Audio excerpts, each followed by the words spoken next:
So I get asked this question a lot. What kind of survival jobs can I do that won't interfere with my career? And also, what kind of survival jobs can I do that will actually help my career? The answer to that next.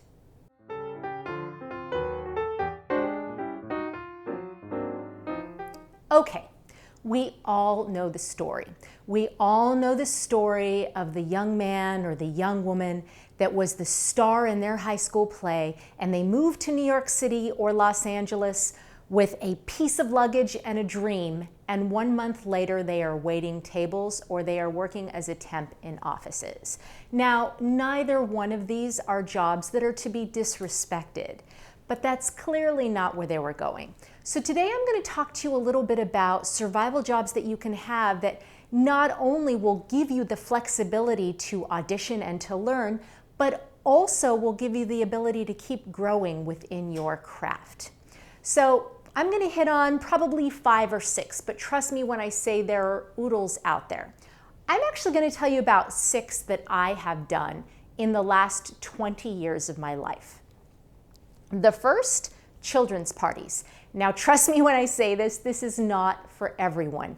You have to really like, or at least really be able to act like you like kids. Now, this could be in the form of dressing up like a princess and making a special appearance for that little girl or little boy's birthday. It could involve you making balloons, doing face painting, playing games with the kids. But trust me when I say that the money in this is legitimate. And it keeps your acting chops up because boy, if ever there was a time to be good at improv, it's when you're surrounded by 25 kids and they're counting on you to entertain them.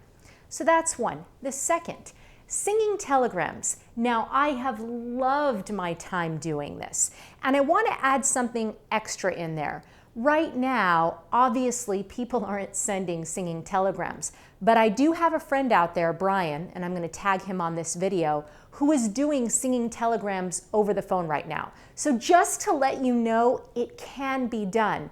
Now, I have dressed up as everything from Marilyn Monroe to a monkey to a clown to a nurse, you name it, I've done it, and I had a blast. And by the way, in doing this, I got to sing, AKA audition, for not 1, not 2, but 3 Broadway directors.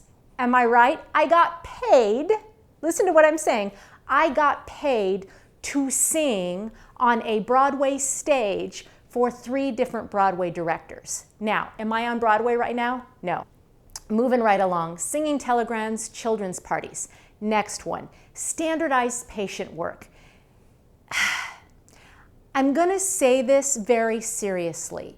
This is not for the light of heart, but if you're good at memorizing facts, if you're good at memorizing medical terminology, then this is the job for you.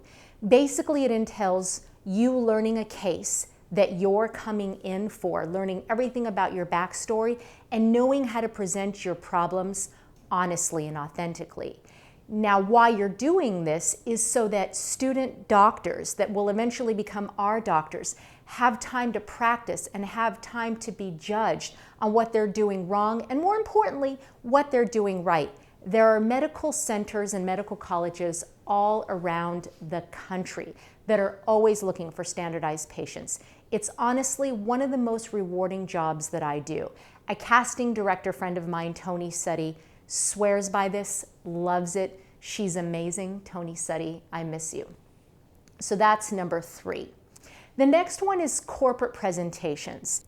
Now, I love these because especially if you're proficient in ear prompter or teleprompter, you can absolutely get up on stage and have copy coming to you through your ear or watch it and speak professionally about any subject you want at conventions and live events. Great work, great money. And finally, and again, this is just a few examples of many things you can do. There is promotional and spokesmodeling, where you represent a million different things in a million different ways. From the bottom, which is handing out things on the street to people while representing them as a brand ambassador, to the very top, where you are speaking about them at events.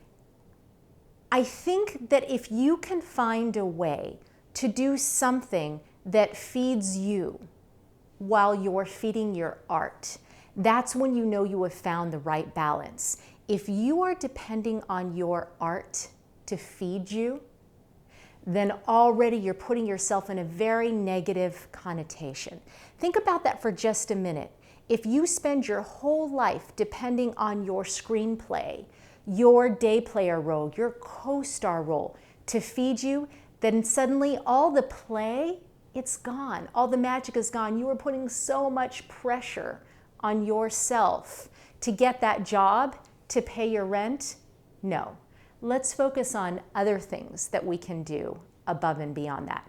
There are not just two options when you want your art to be your craft. You don't have to move to a major city and promptly get a waiting job or promptly get a job as a temp.